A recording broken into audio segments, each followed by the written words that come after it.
Combien coûte un site internet?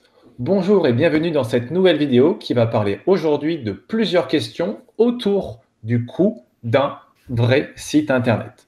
Pour cette vidéo, au format un petit peu particulier, au format interview, je reçois aujourd'hui Nicolas. Bonjour Nicolas. Bonjour Damien. Alors, tu es expert et freelance en création de sites internet. Est-ce que tu peux C'est te ça. présenter en quelques mots? Voilà, donc je travaille au sein d'un collectif freelance que j'ai monté, qui est constitué de quelques freelances pour le moment et puis qui est voué à avoir plusieurs freelances dans le domaine de la communication et du web et de la programmation web, entre autres. Voilà. Ok. Donc, je me suis permis de t'inviter au sein de cette vidéo Merci. pour justement répondre aux questions que se posent pas mal de gens autour de la création de sites web. Certaines personnes veulent créer ou refaire leur site web, sur leur site vitrine ou leur site e-commerce. Et évidemment, la question principale tourne autour du prix.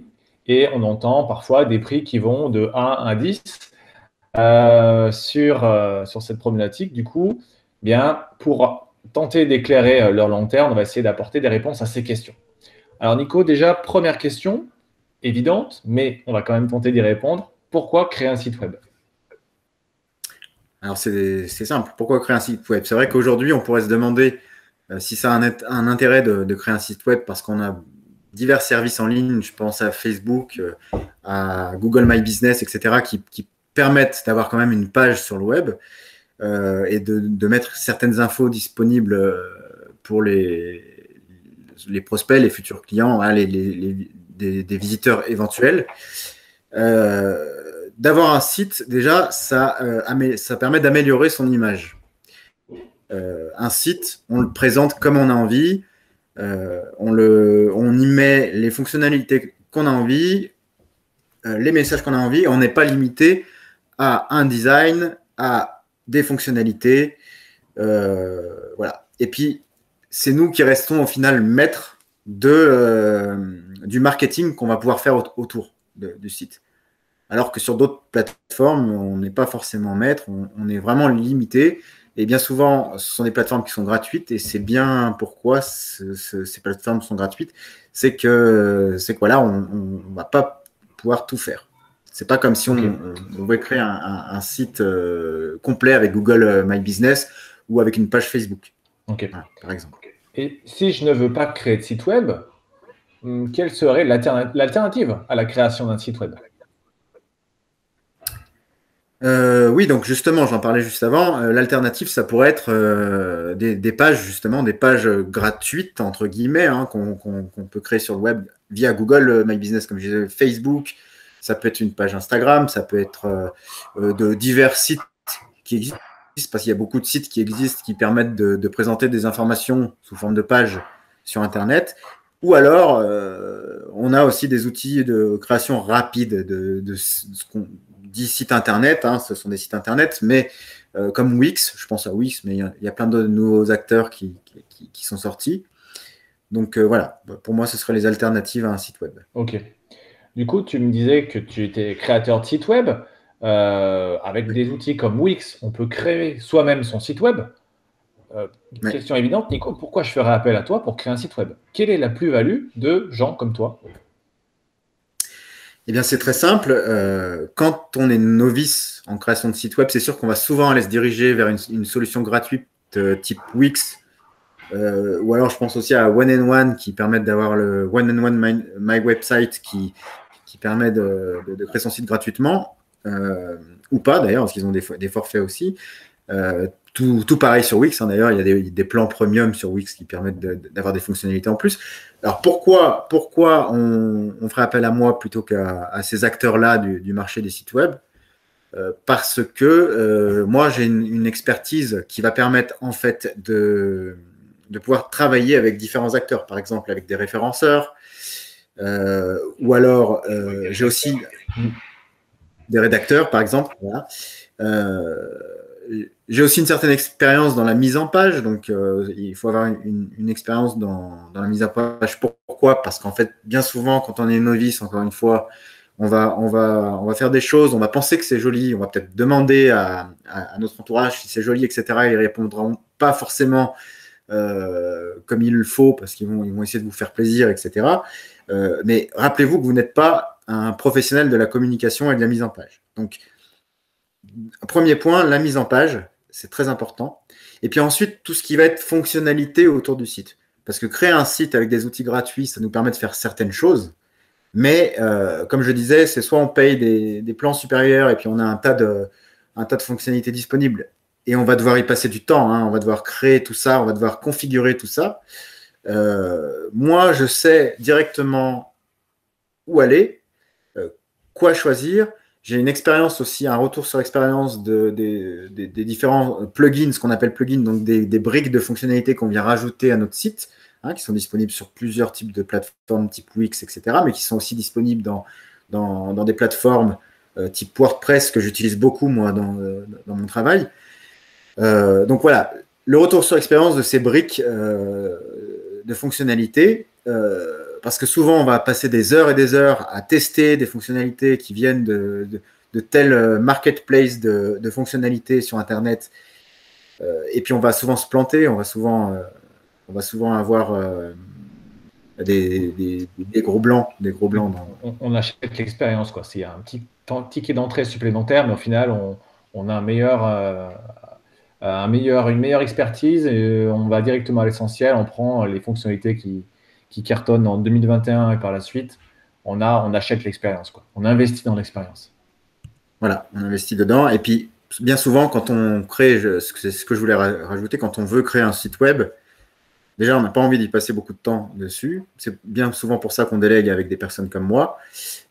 Et le fait de le faire soi-même, non seulement ça nécessite de l'apprentissage, donc du temps perdu, mais en plus de ça, c'est aussi du temps perdu sur des essais, etc. Donc, je me répète, mais il y a beaucoup de choses à savoir quand on crée un site et c'est pas forcément inné et c'est pas tout le monde qui est amené à le faire et surtout pas rapidement. Chacun son métier, évidemment. Dis-moi, Nico, je me mets à la place d'un futur client, quelqu'un qui nous regarde, qui nous dit, mais quel est le vrai prix d'un site web? Combien je dois mettre en moyenne? Est-ce qu'il existe des frais cachés? Voilà.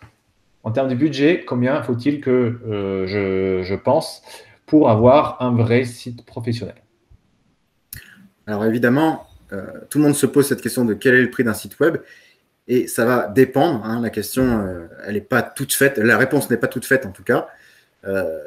Ça va dépendre de ce que vous voulez faire comme site web, parce qu'évidemment, il existe plusieurs types de sites web. On va avoir des sites vitrines, on va avoir des sites one page qui vont présenter un contenu bien ciblé, bien souvent. On va avoir des sites e-commerce. C'est une page, une seule et même page, tout condensé.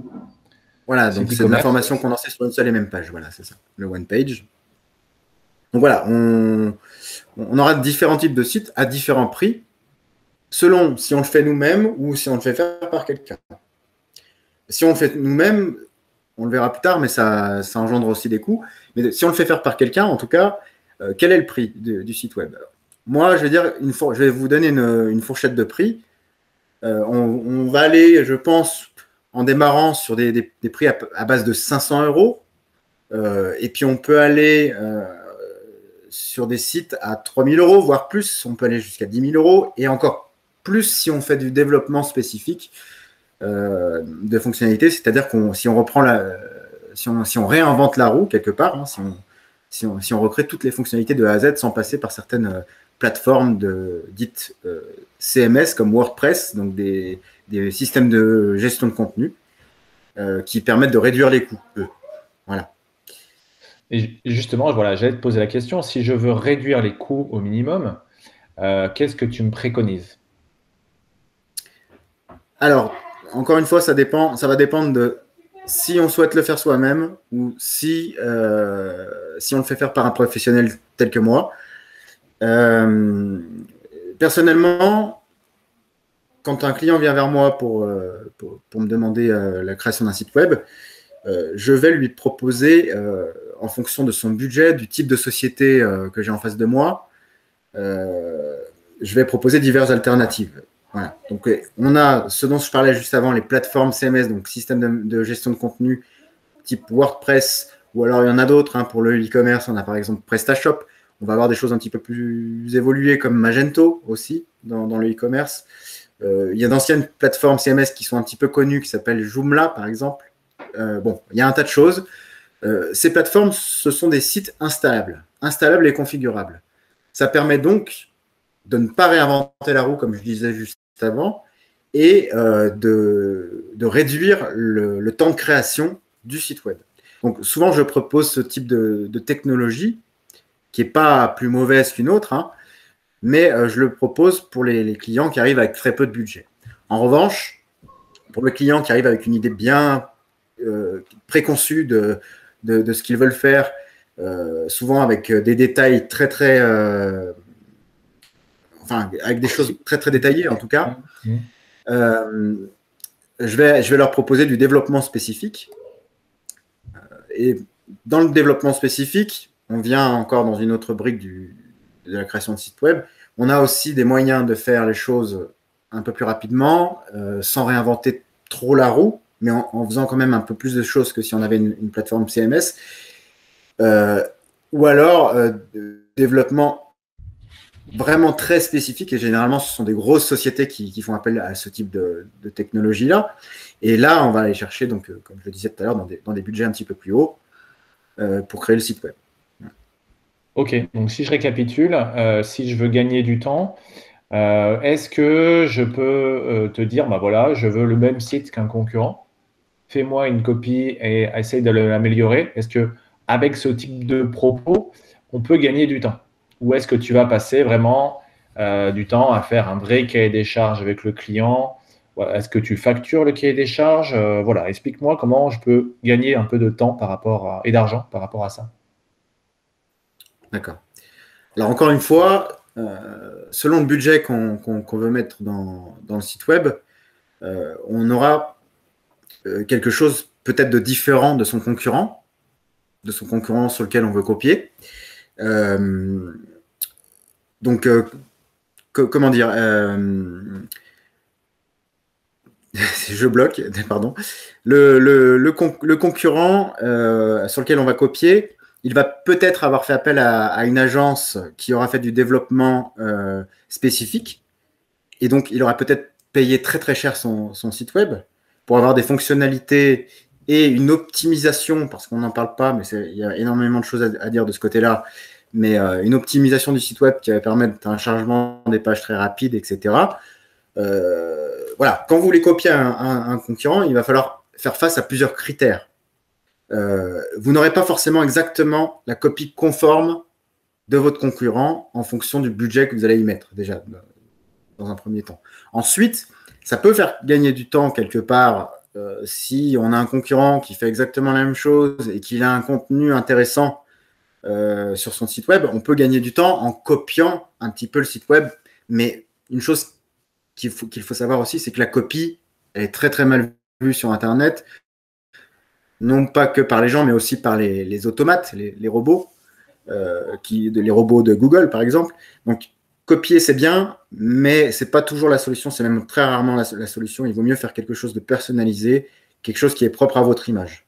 Oui, je disais copier, mais c'était s'inspirer, soit de la forme, soit de l'esprit, quoi. Voilà. C'était pas. Voilà, de l'esprit, etc. On peut s'inspirer, en gros, de son concurrent, de grosso modo, mais on va pas faire les choses on va pas avoir une copie conforme de ce que son concurrent fait. À moins qu'on ait énormément de moyens et que le concurrent d'en face ait énormément de moyens et qu'on veuille absolument concurrencer, voire même améliorer ce qu'il fait. Ça, on entre dans un autre terrain de jeu. Revenons sur l'aspect cahier des charges. Mon cahier des charges, c'est un document où je vais préciser en tant que prospect, en tant que futur client, je veux ci, je veux ça, je veux ci comme ça. Est-ce que je vais gagner du temps, de l'argent et de l'énergie en te fournissant un cahier des charges très précis ou c'est plutôt l'inverse? Alors, oui, moi, je suis d'avis pour dire qu'un cahier des charges très précis, ça va permettre de gagner du temps. Alors, peut-être pas de l'argent, parce que ça va dépendre. Plus ça va être précis, plus le prix peut monter, évidemment. Hein, plus on demande de choses, plus le prix peut monter. mais on peut gagner du temps avec le prestataire qui va créer votre site web parce que vous aurez une idée bien définie de ce que vous voulez et lui aura l'habitude, par rapport à votre cas précis, il aura l'habitude et il pourra retranscrire votre besoin sous forme de site web derrière. Si à l'inverse, vous ne faites pas de cahier des charges ou alors un cahier des charges très peu précis, eh bien, le prestataire va devoir compléter ce cahier des charges.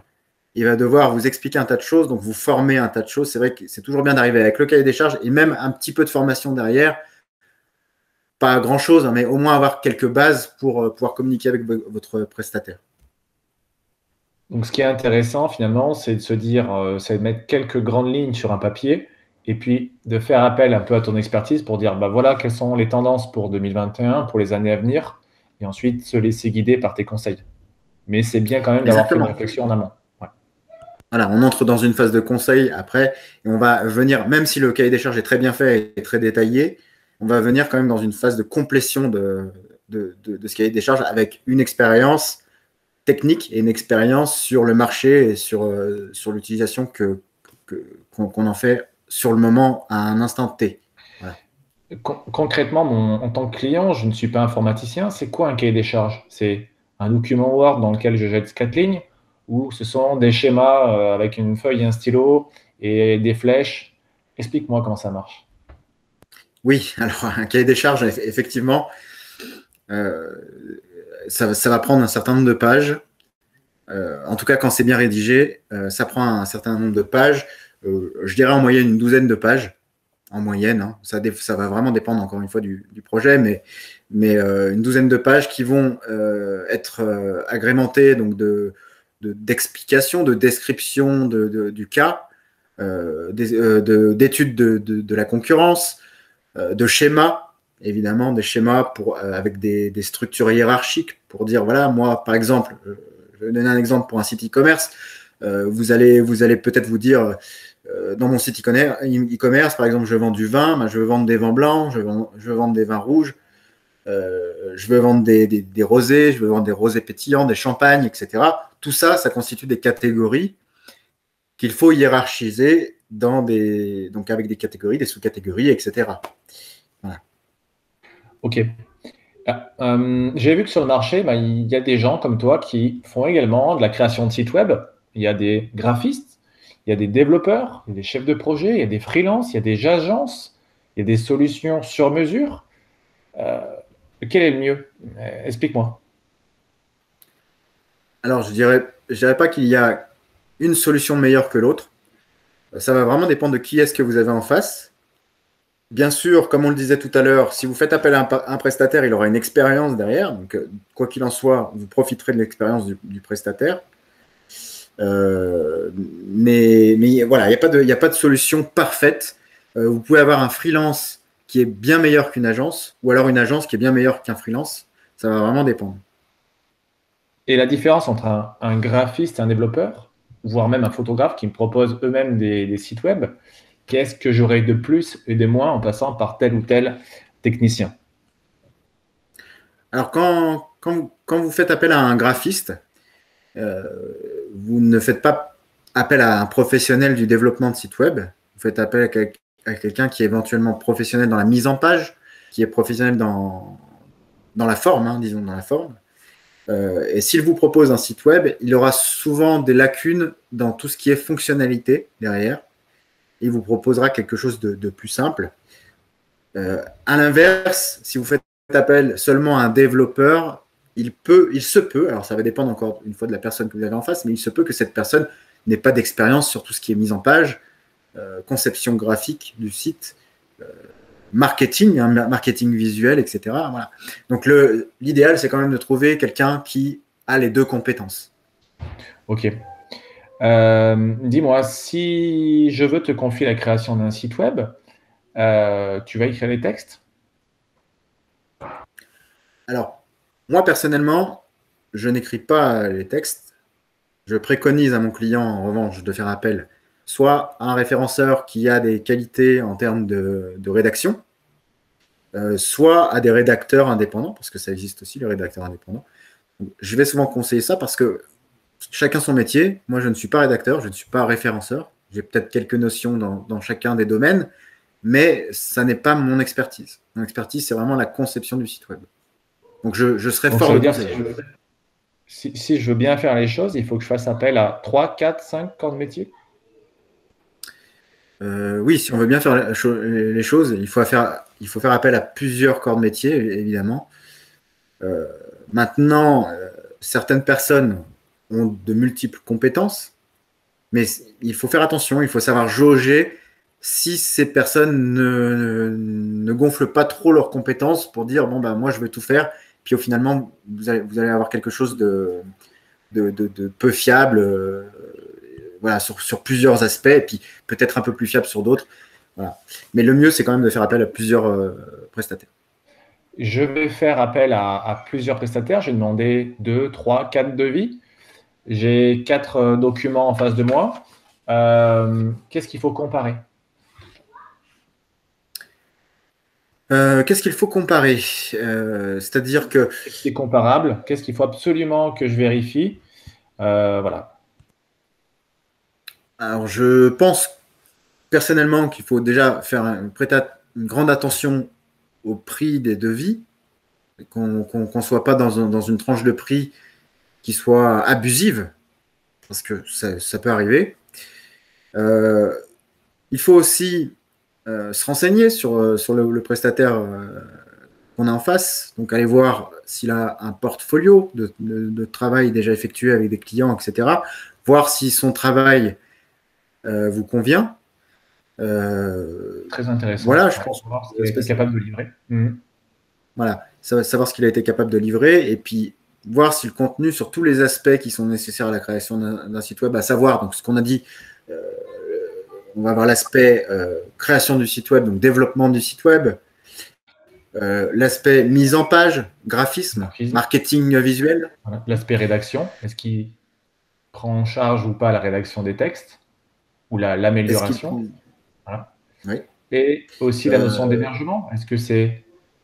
J'allais en parler justement d'hébergement parce que c'est un métier qui est complémentaire. Faire de l'hébergement, c'est un métier qui est complémentaire à la création du site web. Tout le monde ne le fait pas. Moi, personnellement, je le fais sur certains aspects, ou en tout cas, même sur tous les aspects, je dirais, parce qu'en fait, pour les clients, les petites entreprises, je vais avoir des packs préconçus d'hébergement avec la création du site web comprise, etc. Mais pour les clients un petit peu plus gros, je vais étudier une infrastructure d'hébergement qui soit adaptée aux besoins, donc à un besoin en termes de trafic. Donc, combien de gigas de données sont téléchargés et Ouais, comment les serveurs peuvent tenir. pour ceux et celles Pardon. qui ne savent pas, c'est quoi l'hébergement en une phrase et qu'est-ce que ça implique? Voilà, donc l'hébergement, c'est très simple. Quand vous créez un site, ben, il n'est pas disponible comme par magie sur Internet quand vous l'avez créé. Il faut le mettre quelque part. Et en l'occurrence, c'est une machine, hein, c'est un ordinateur. On appelle ça un serveur hein, dans le jargon.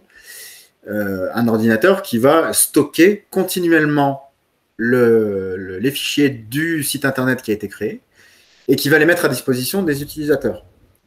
Et comme je le disais avant, il y a soit des solutions préconçues qui permettent d'héberger son site 7 jours sur 7, 24 heures sur 24, mais avec certaines limites.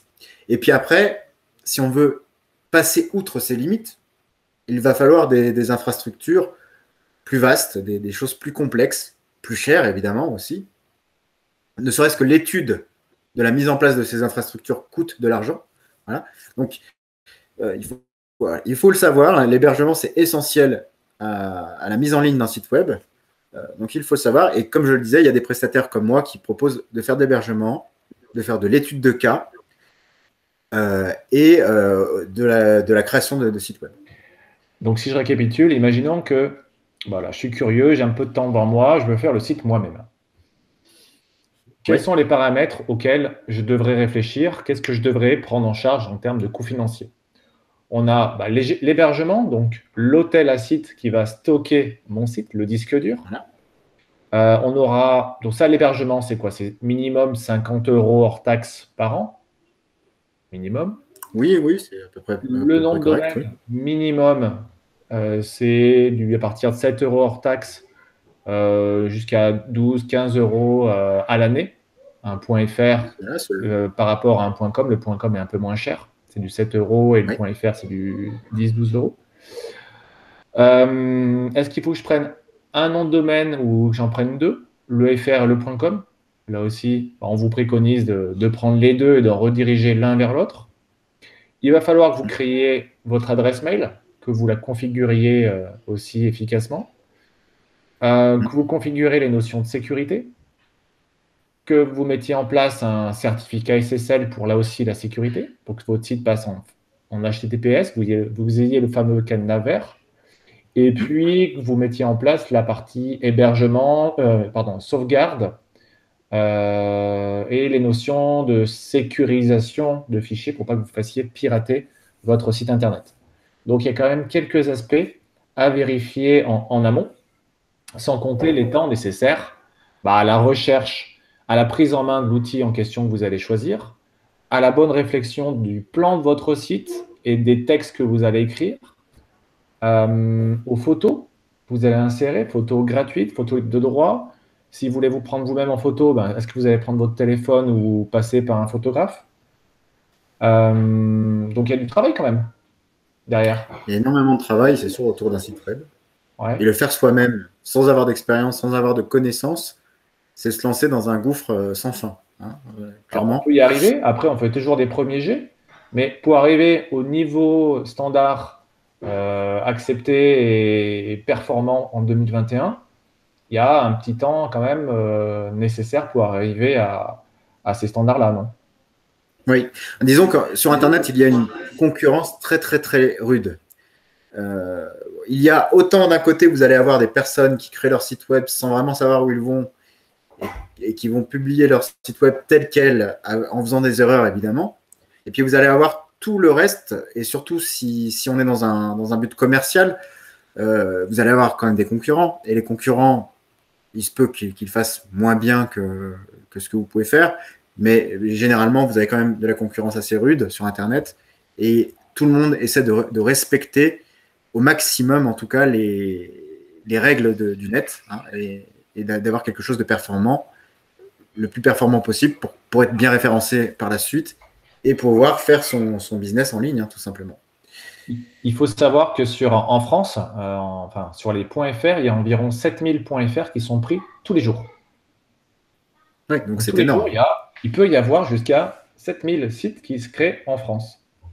Donc c'est juste faramineux et quand vous allez sortir votre site, ce sera un site noyé dans la masse. Voilà.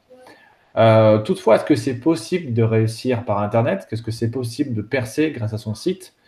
Et qu'est-ce qui différencie un bon site d'un mauvais site? Ça fait beaucoup de questions. Je te laisse. Oui, alors, comme je le disais, il y a des règles à respecter sur Internet. Et pour arriver à cet objectif-là, il va falloir au maximum respecter ces règles. Au maximum. Et pour les respecter, on fait appel souvent à différents corps de métier, comme on le disait tout à l'heure. Bien sûr, de faire soi-même, ça vous engage dans un travail très, très dur.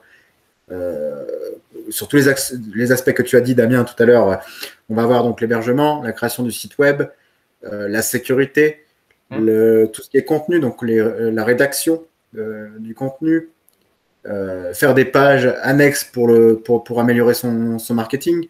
Quand tu parles de règles, tu parles de réglementation, de loi, ou tu parles de bonnes pratiques? Non, de bonnes pratiques. Alors oui, quand je parle de règles, ce sont évidemment des bonnes pratiques et des bonnes pratiques qui sont essentielles sur Internet. Quand on dit bonnes pratiques, souvent on prend les choses à la légère, on se dit bon, c'est juste des bonnes pratiques.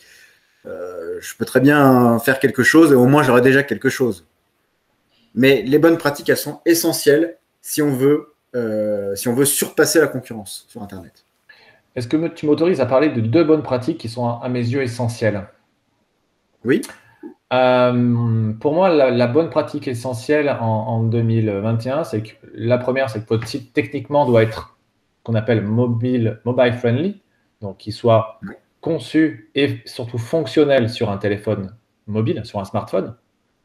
Et concrètement, il faut qu'il soit pensé d'abord pour les mobiles et ensuite il va s'adapter à la largeur d'un PC ou d'un Mac si vous consultez le site depuis un ordinateur. Mais d'abord, votre site doit être conçu pour un usage mobile et qu'il soit facile à prendre en main. Et donc ça, c'est la première règle. Ça, c'est la base en 2020, en 2021. Et pour moi, la seconde base, ça paraît évident, mais votre site doit apporter une plus-value pour l'internaute. En français, ça donne quoi? L'internaute, quand il arrive sur votre page, donc il peut arriver sur la page d'accueil comme sur une page interne de votre site, il faut qu'il sache en arrivant de quoi vous parlez, qu'est-ce que vous faites et qu'est-ce que vous apportez de mieux que votre concurrent.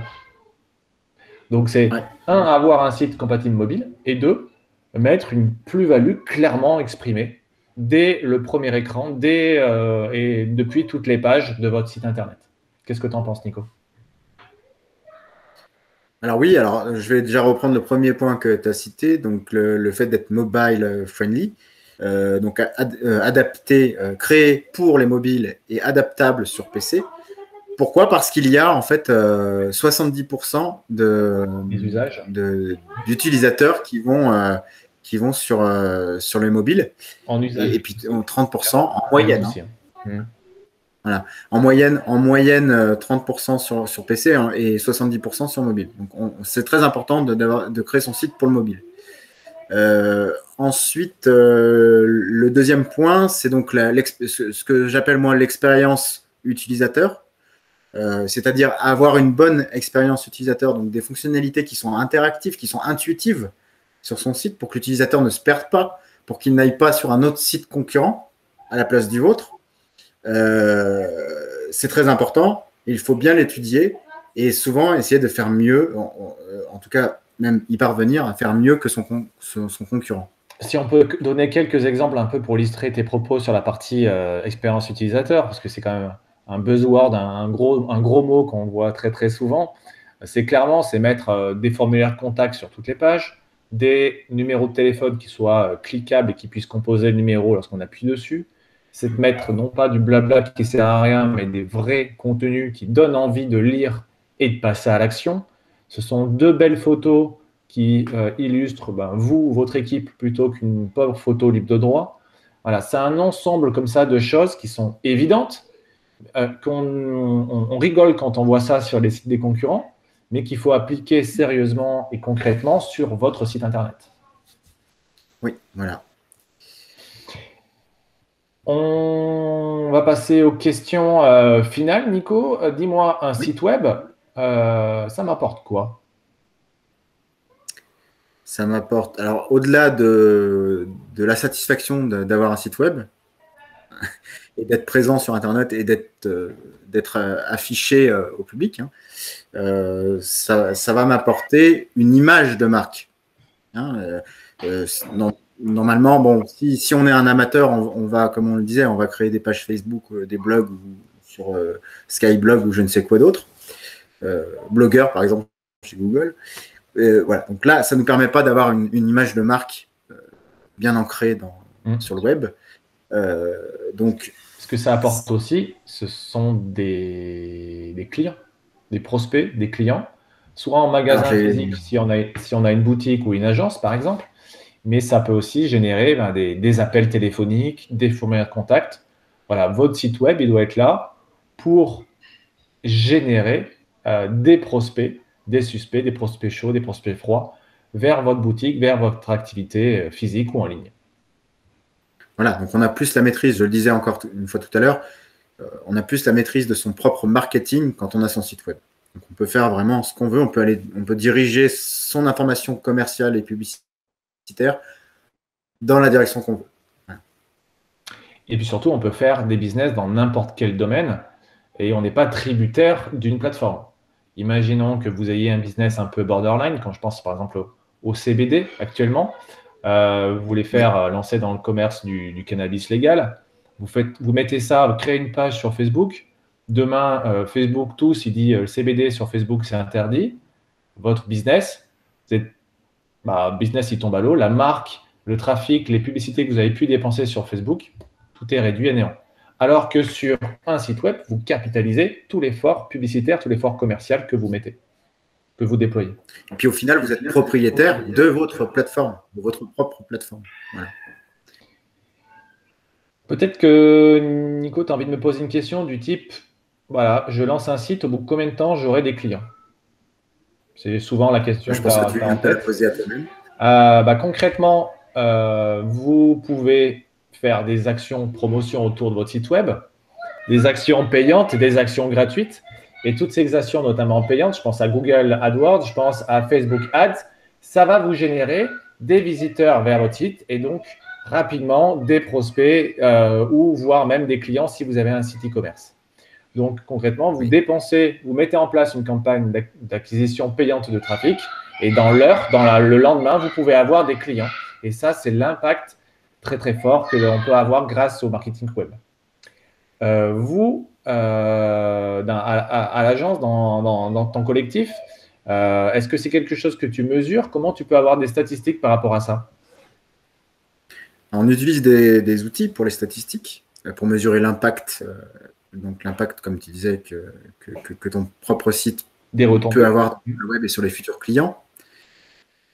Et puis sur les clients existants également. On a par exemple, je pense à Google Analytics, qui est souvent connecté à beaucoup de sites aujourd'hui, que ce soit des sites, donc les plateformes de management de contenu, donc c'est gestion de contenu comme WordPress et WooCommerce pour le e-commerce sur WordPress, par exemple, ou d'autres, ou alors sur son propre site développé de A à Z. Voilà. Analytics, Google Analytics en tout cas, est un outil qui permet de s'installer n'importe où on a envie de l'installer, avec des choses plus ou moins préconçues, ou alors ce qu'on appelle des API, des petits programmes qui vont permettre d'interconnecter votre site avec la base de données de Google et donc envoyer des statistiques à Google.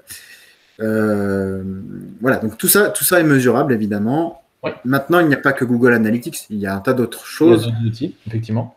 En termes de Voilà. stats, on a accès à quoi? C'est le nombre de visiteurs que ça a pu me générer, le nombre de visites, éventuellement le temps qu'ils sont passés en moyenne sur mes pages, Ouais. le nombre de pages qu'ils ont pu visiter, et puis selon la configuration de l'outil, c'est combien de formulaires de contact ont été renseignés, combien d'appels téléphoniques ça a pu générer, et en fonction du support publicitaire et en fonction de sa configuration, on peut savoir aussi combien ça nous a généré de chiffre d'affaires, de vente. Voilà.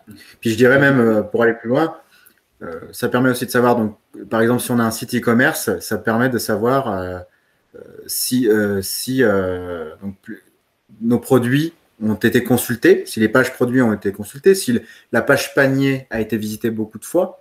Ça veut dire que les utilisateurs ont mis des produits dans le panier. Ensuite, on a aussi d'autres statistiques qui n'ont rien à voir avec ça. Par exemple, la provenance du visiteur, s'il vient de France, s'il vient des États-Unis, etc. Si il utilise un navigateur, plus un navigateur tel que Mozilla, ou alors plus Safari. Dans ce cas, on pourrait penser qu'on a plus d'utilisateurs, ou plus ou moins d'utilisateurs d'iOS, donc chez Apple. Ouais. Et dans un autre sens, des visiteurs sur Windows ou sur Mozilla, sur Google Chrome, etc. Voilà, donc on peut rentrer dans des considérations techniques, mais ce que recherchent principalement tes prospects, tes clients, sont des informations du type quels ont été mes produits les plus vendus, quelles sont les prestations qui intéressent le plus les gens, et à contrario, quelles sont celles qui intéressent le moins, pour éventuellement modifier mes textes ou mes photos ou mes vidéos. Et puis, quels sont les leviers publicitaires que j'ai activés qui ont été les plus rentables? Est-ce qu'il faut continuer à mettre de l'argent dans AdWords, dans Facebook Ads, dans l'emailing, dans mes flyers, dans mes cartes de visite Vistaprint? Voilà. On aura donc accès, grâce à ces outils analytics, à des stats et à des conclusions potentielles par rapport à vos actions publicitaires. Effectivement, c'est sûr que c'est très important de faire attention à ces stats qui sont pour moi, comme pour toi, je pense, les principales. Voilà. Et en revanche, j'insiste quand même sur ce que je disais avant, les stats techniques sont importantes parce que ça va permettre de savoir quel type d'utilisateur on attire sur notre site. Donc, je dis par exemple une bêtise, mais on pourrait très bien être une boutique qui vend des produits des produits Apple, pardon. Donc, par exemple, des tablettes Apple, des MacBooks, etc., ou alors des accessoires Apple. Et là, on peut vérifier si nos utilisateurs proviennent bien de la communauté Apple. Alors, j'insiste beaucoup sur Apple, je ne suis pas un Apple addict, hein, mais c'est un des cas de figure qu'on peut avoir en consultant des stats techniques comme je le parlais tout à l'heure. Donc, pour répondre à la question, OK, je vais faire un site web et au bout de combien de temps j'aurai des clients? Eh bien, si on lance une opération publicitaire lundi, on peut avoir, si vous la lancez lundi 8h, on peut avoir des clients lundi à 9h, lundi à midi et le soir même, en fonction du temps de réactivité de la plateforme. Vous envoyez des emails, 80% des mails sont ouverts dans les 2 heures, quoi, par exemple. Oui, c'est Voilà. ça. Donc, tout va dépendre des leviers publicitaires que vous allez mettre en place. Mais il faut bien voir que ces leviers publicitaires sont soit à court terme, soit à long terme.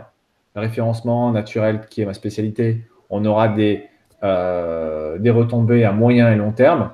Si vous voulez avoir des clients dans l'immédiat, pour tester le concept, eh bien, vous pouvez faire juste du Facebook Ads, de l'AdWords ou juste des mails.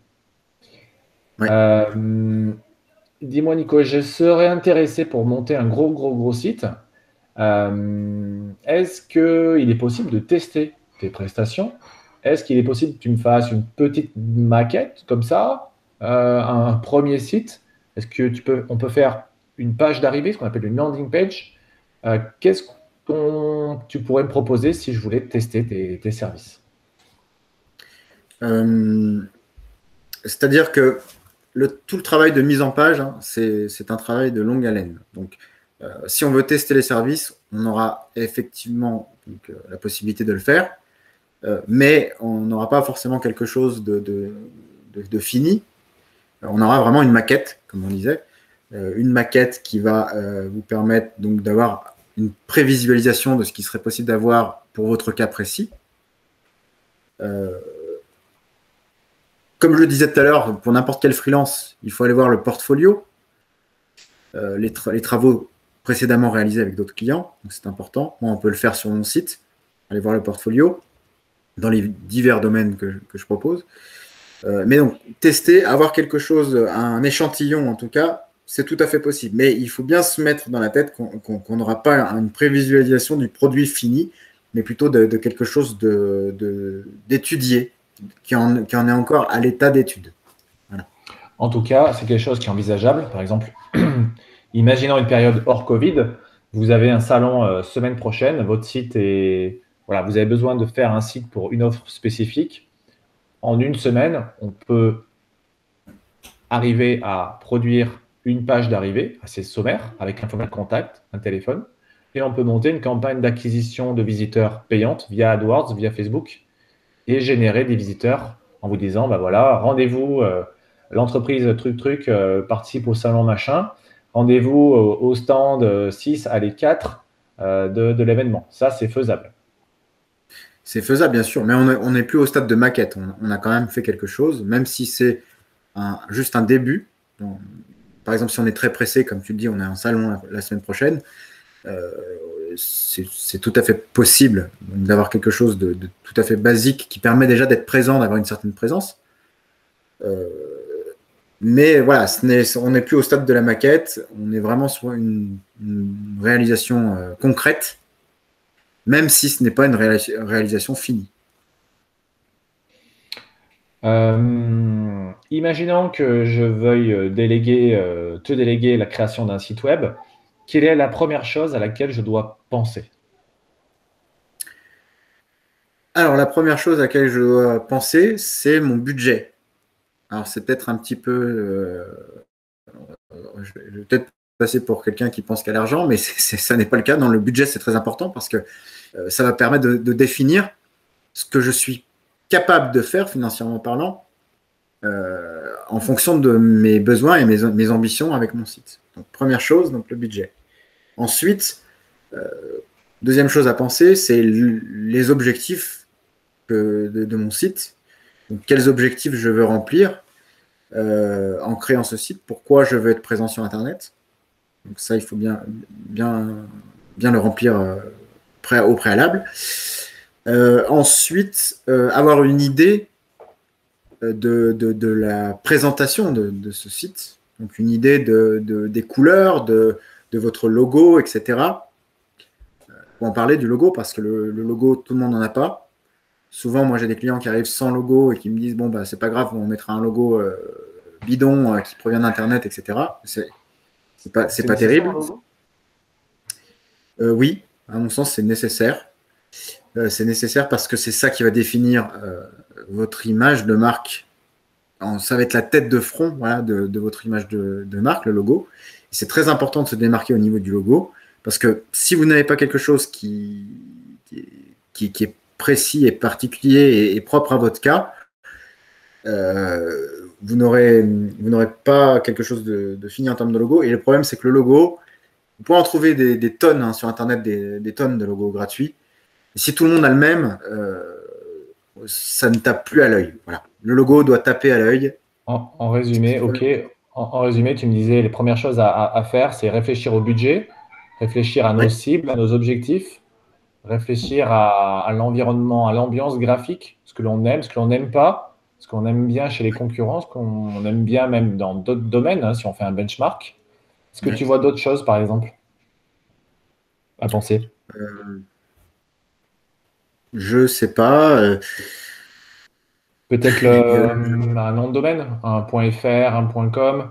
Oui, Si effectivement. on réfléchit à la marque, si on réfléchit plutôt à un site comme trouvermonassurance.fr qui est différent voilà, lesfurets.com, voilà, c'est des stratégies de naming différentes. Voilà, c'est ce type de questions auxquelles il faut penser. Alors, le nom de domaine, il faut y penser évidemment. Alors, il n'est pas nécessaire d'avoir déjà un nom de domaine et surtout, il vaut mieux se faire conseiller par un prestataire pour le nom de domaine, que ce soit un prestataire de création de site web ou alors une agence de référencement ou autre. Ou autre, non, référencement ou un prestataire de création de site web. Il vaut mieux. Pourquoi? Parce qu'en fait, vous pouvez très vite faire des bêtises. Pareil, j'ai des clients qui arrivent avec un nom de domaine qu'ils ont déjà acheté. Alors, ça va être par moment, ils vont l'avoir acheté à moindre coût parce qu'ils vont se dire, bon, bah, je vais essayer de l'acheter le moins cher possible. Mais le prestataire sur lequel le nom de domaine a été réservé ne va pas forcément être fiable, déjà. Ensuite, la sémantique du nom de domaine, c'est très important. Il faut se référer à un référenceur pour ça. C'est important pour le référencement, hein, notamment. Voilà, donc il vaut mieux attendre un petit peu avant d'avoir son nom de domaine, mais avoir déjà une idée de ce qu'on veut, ça nous aide à avancer plus rapidement. Ok. Après, par rapport au budget, toi, tu es plus aussi en force de conseil pour réfléchir à, même si vous avez des budgets assez faibles, que vous puissiez réfléchir à des stratégies de création de sites plutôt sobres pour rentrer dans vos budgets. Il n'y a pas besoin d'avoir une Ferrari pour livrer des choux au marché. Il faut proposer la meilleure solution par rapport aux besoins, à votre vrai besoin. Oui.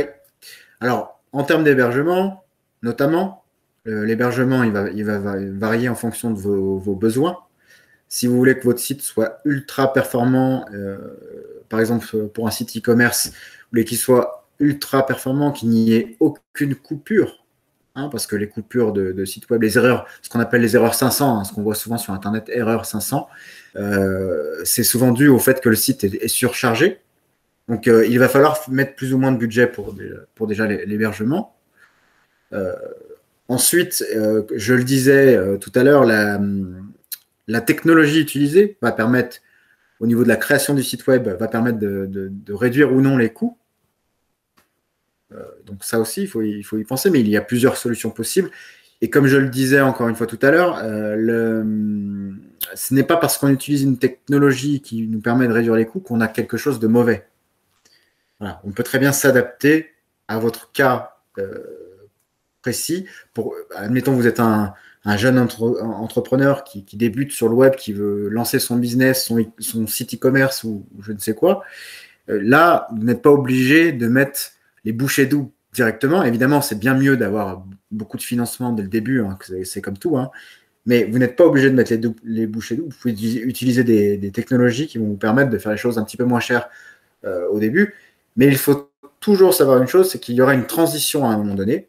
Et cette transition, elle a un coût aussi. Donc, je pense par exemple aux personnes qui veulent créer donc un site e-commerce ou une marketplace sur un système de gestion de contenu tels que WordPress, WooCommerce par exemple, ou Magento, et qui a l'ambition plus tard de créer de A à Z sa boutique avec son propre logiciel de gestion de l'entreprise inclus dans le site, là, il va y avoir une transition, il va falloir abandonner WordPress, Magento, PrestaShop ou autre pour passer à quelque chose de sur mesure, à quelque chose de développé de A à Z. Voilà. Bon, moi, je te connais depuis des années. Concrètement, pourquoi choisir Nicolas plutôt que quelqu'un d'autre? Bah, vous voyez en l'écoutant, c'est quelqu'un qui a un background, c'est quelqu'un qui a un parcours, qui a un niveau ingénieur informaticien. Donc, quel que soit votre besoin, il est là vraiment en force de conseil. Et voilà, si vous cherchez à faire vous-même votre site, bah, bien sûr, vous avez le droit d'apprendre par vous-même. Et voilà, en passant par Nicolas, eh bien, vous allez gagner en expertise, vous allez gagner en temps, vous allez éviter des frais cachés, vous allez éviter des erreurs. Et si demain, votre besoin il est évolutif, bah, vous pourrez évoluer sereinement avec lui. Et en tout cas, vous allez partir avec non pas le plus beau site de la Terre ou le site copie conforme de votre concurrent, mais avec un site efficace qui va parler à vos clients et qui va vous générer des ventes grâce à un site qui sera dans l'air du temps. Voilà comment je peux te présenter auprès de mon réseau relationnel. Voilà, ça serait des sites qui collent à l'air du temps et qui sont évolutifs par la suite. Vous n'êtes pas prisonnier d'une technologie ou d'un prestataire. Parce que l'écueil, c'est de se dire, OK, je vais passer par un graphiste ou un photographe qui va faire le site, mais derrière, cette personne-là, elle a ses forces, le graphisme ou la photographie, mais elle a aussi ses faiblesses. Alors que toi, de ton parcours ingénieur et de tes années d'expérience, tu maîtrises énormément d'aspects. Tu as géré des petits projets comme des projets d'envergure. Donc, dès lors que l'on va te poser des questions, tu seras à même de fournir la meilleure des réponses possibles avec un recul que n'ont pas tout le monde sur le marché. Donc, en fonction de vos besoins et de votre budget. Si je pouvais résumer ce que tu viens de dire, pourquoi je choisis de travailler en collectif freelance? Alors déjà, parce que je ne travaille pas au sein d'une entreprise. Moi, je suis quelqu'un d'autodidacte, donc je préfère être mon propre patron, donc ça, c'est par rapport à mes choix. Mais pourquoi en collectif freelance? C'est qu'aujourd'hui, oui, j'ai des compétences dans beaucoup de domaines. Je le disais tout à l'heure, il faut faire attention aux gens qui ont trop de compétences parce que souvent, ils vont être experts dans certains domaines et un peu moins dans d'autres. Et moi, je préfère faire appel à d'autres freelances avec qui je vais communiquer et savoir communiquer de par mon expérience et mes compétences acquises et déléguer du travail. Je pense par exemple aux graphistes, aux rédacteurs, aux référenceurs, etc. Voilà. Ce sont 3 domaines d'ailleurs qui ne sont pas dans mes compétences principales. Je serai plus sur de la gestion d'infrastructures d'hébergement et sur de la création de sites web. Je fais aussi de la création de contenu accessoirement, mais voilà, c'est accessoire. Pour tout le reste, il y a des freelances. En tout cas, pour ma propre organisation, je fais comme ça. Et pour la partie référencement, tu sais vers qui te tourner, je crois. Exactement. Mon ami Damien, qui est, sans vouloir exagérer, qui est un très bon référenceur et qui a des techniques très innovantes. En tout cas, des états d'esprit qui sont porteurs en 2021. Dis-moi, je crois que tu avais des questions à poser par rapport au financement et par rapport aux aides. Oui. Alors, on est actuellement, donc on est en 2021, on est toujours en période de crise du Covid-19. Et il se trouve que l'État met en place un certain nombre d'aides pour les entreprises, autant pour les entreprises qui sont existantes que pour les entreprises qui sont en création, qui vont permettre de se digitaliser. C'est une aide à la digitalisation. Donc, ils mettent en place un certain nombre d'aides pour créer son site Internet en ce moment, en 2021. Par rapport au financement, les financements… Pour terminer, donc il y a des aides de l'État, des aides de la région aussi, selon les régions à laquelle vous êtes. Je pense à la région Île-de-France, à la région Rhône-Alpes, Auvergne-Rhône-Alpes. Oui. On a des aides qui vont, je pense à Auvergne-Rhône-Alpes, qui vont jusqu'à 1500 euros pour 3000 euros de dépenses. Donc, il faut justifier Voilà. avec des devis signés.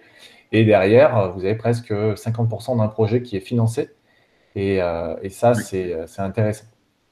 Et quand bien Voilà. même, vous avez aussi d'autres dispositifs. Je pense à mon compte formation, où des personnes comme moi peuvent proposer des formations pour que vous montiez en compétence si vous voulez faire vous-même une partie de la rédaction de votre site ou une partie du référencement. Voilà, grâce aux formations, vous économisez une partie non négligeable d'un projet web. Surtout si Voilà, c'est parce que vous pouvez. finançable à 100% soit par le CPF, soit par votre OPCO-OPCA si vous êtes salarié. Voilà, effectivement, vous pouvez avoir l'envie de travailler seul sur une partie de votre projet. Hein. Comme je disais, on ne peut pas tout faire non plus, mais on peut tout faire, mais on se cassera beaucoup la tête. Mais on peut travailler aussi sur une seule partie, déléguer les autres parties à des personnes qui sont compétentes là-dedans. Et donc, pour faire votre propre partie, vous pouvez vous former avec Damien, par exemple.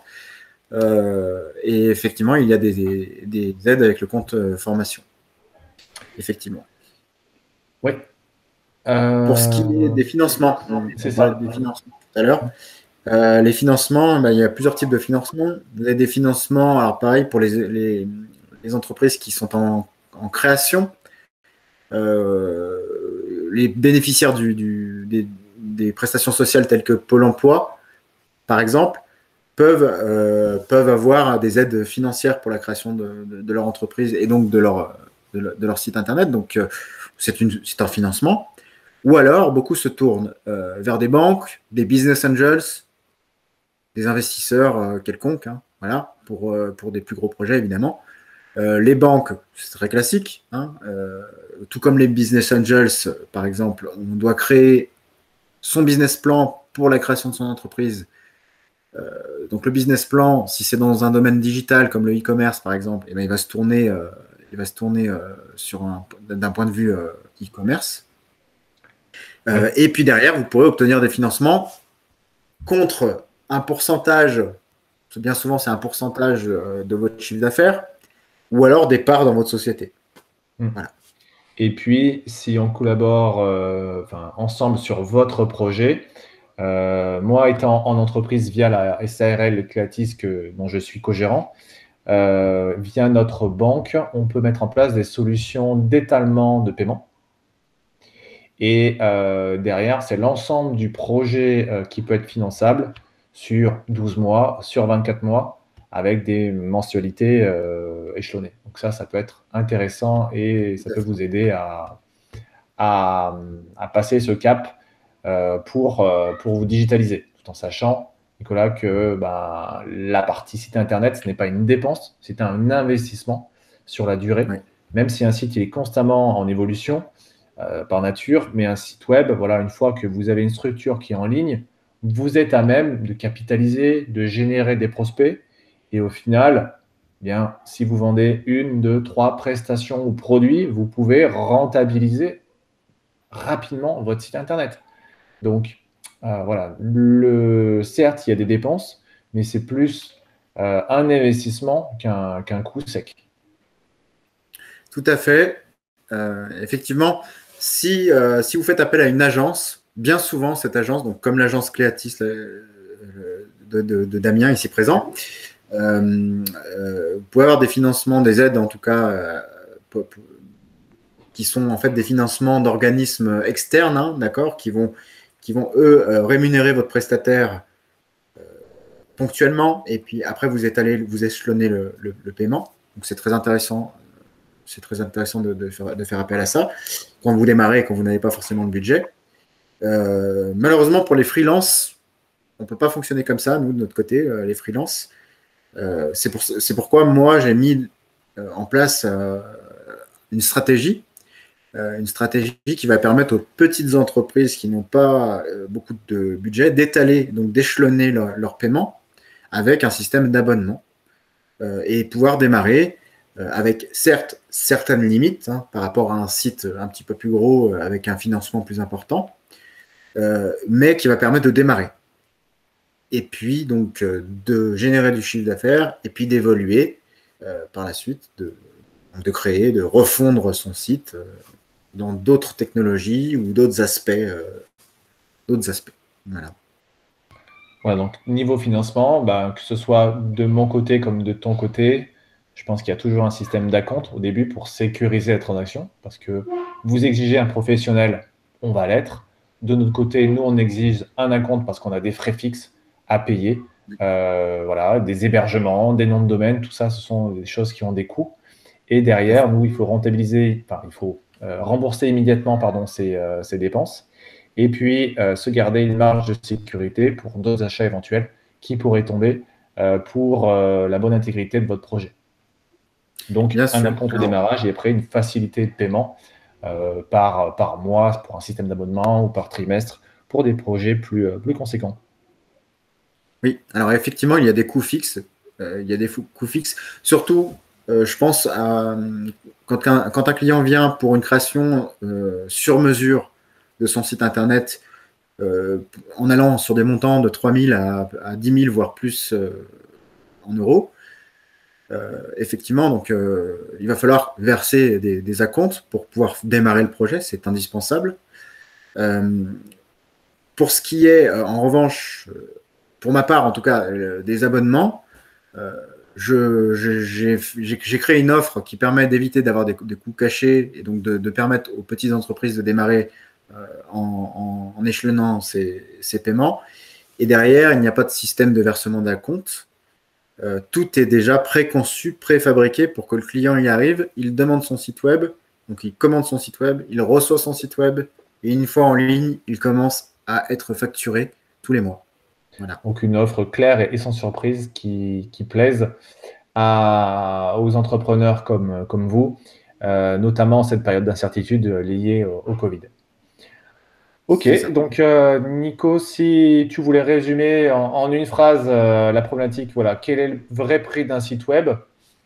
Je pense que tu dirais, c'est le prix de l'expertise associé au temps de travail nécessaire, associé à un temps lié à la réflexion autour de votre projet et aux attentes de leurs futurs clients. Qu'est-ce que tu verrais d'autre? Oui, donc je dirais en fait le vrai prix d'un site web va pouvoir se mesurer de deux manières possibles, soit en termes de financiers, donc en euros, ou alors en temps. Donc, plus vous voulez faire les choses vous-même, plus vous investissez du temps et plus ça vous coûte aussi. Hein. Le temps, c'est de l'argent. Ou alors, vous investissez dans l'expérience, comme le disait Damien, d'un professionnel du domaine ou de plusieurs professionnels. Et à ce moment-là, donc, vous pouvez créer votre site et mesurer donc, son prix, son coût, en fonction, bien évidemment, de vos besoins. Parce que, comme je le disais, si vous voulez un site vitrine simplement pour présenter votre cabinet médical ou cabinet de je sais pas, pédiatrie, d'ostéopathe, etc. Là, bon, effectivement, on ne va pas rentrer dans des coûts très élevés. En revanche, si vous voulez un site e-commerce, par exemple, là, on va quand même commencer dans des montants assez élevés. Donc voilà, tout va dépendre de ce que vous voulez, évidemment, à la fin. Ok, je pense que c'est assez bien conclu. Est-ce que tu veux rajouter une dernière chose ou c'est bon pour toi? Non, c'est bon, je pense qu'on a bien fait le tour. On a fait le tour de tous les aspects de la création d'un site web et de son marketing. Donc, Très bien. c'est pas mal. Merci Damien, en tout cas. Oui, si je veux te contacter, Nicolas, comment ça marche? Je crois que tu as un site internet, Ouais. c'est ça? Oui, c'est très simple. Vous pouvez aller sur nelg.fr, nelg.fr, tout simplement. Et puis, vous trouverez tous mes tarifs, grilles tarifaires, les forfaits en abonnement, mon portfolio. Comme je le disais tout à l'heure, c'est important d'aller voir le portfolio. Donc, voilà, vous aurez toutes les informations nécessaires et vous pourrez me contacter directement depuis mon site. Voilà, donc via un formulaire ou via un téléphone, on peut prendre rendez-vous avec toi et discuter un peu du projet web qu'on aurait en tête. Exactement. Très bien. Et pour ma part, voilà, si vous voulez une prise de recul par rapport à votre projet de communication et de publicité, notamment via le référencement, eh bien, vous allez sur cleatis.fr, cleatis.fr. Pareil, formulaire de contact. nos horaires. Vous pouvez prendre rendez-vous sur mon planning. Et l'email, c'est contact@cleatis.fr, tout simplement. Et derrière, on vous rappelle pour discuter ensemble de votre projet. En tout cas, merci à toi, Nicolas. Je pense qu'on a fait une bonne vidéo très complète sur la partie création de site web, ce qu'il y a dedans et quel est son coût et quelles sont ses retombées. Et puis, j'espère que j'aurai l'occasion de te retrouver sur d'autres vidéos sur cette chaîne YouTube. Très bien. Merci à toi en tout cas. Et puis à bientôt. Et à bientôt. Merci.